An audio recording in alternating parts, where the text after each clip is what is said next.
नमस्कार, स्वागत आहे तुमचे आमच्या चॅनलमध्ये। आवाज महामुंबईचा, शोध बातमीचा, कौल मनाचा।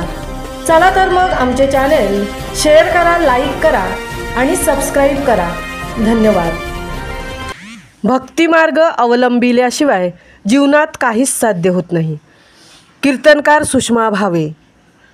श्री रामनवमीच्या दिवशी म्हसळा येथील श्री राम मंदिरात श्रीराम जन्मोत्सव सोहळा आयोजित करण्यात आला होता।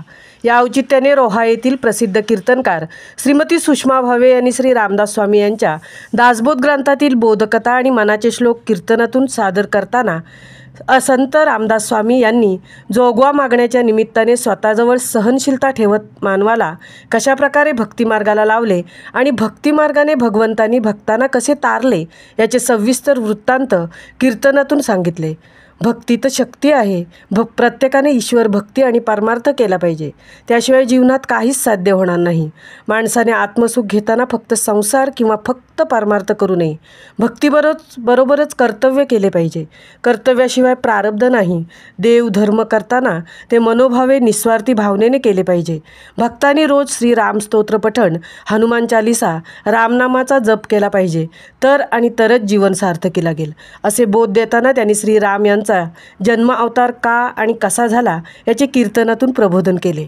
कीर्तनकार भावे यांनी गोड आवाजात कीर्तनातून प्रवचन करताना दासबोधातील संस्कृत भाषेचा अनुवाद करून प्राकृत भाषेत करून उपस्थित श्रीराम भक्तगणांना तब्बल 2 तास मंत्रमुग्ध केले।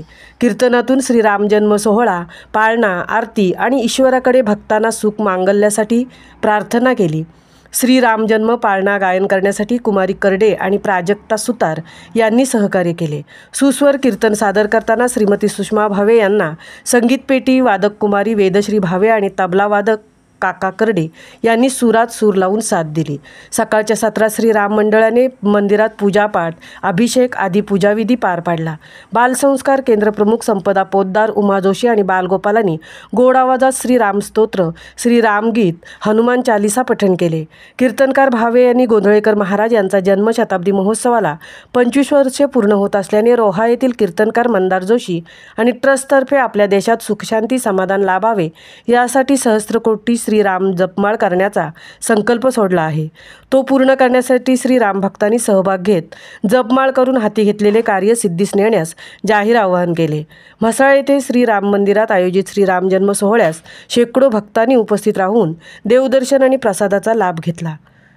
आवाज महामुंबईचा चॅनलसाठी संजय खांबेटेंसह तृप्ती भोईर, म्हसळा।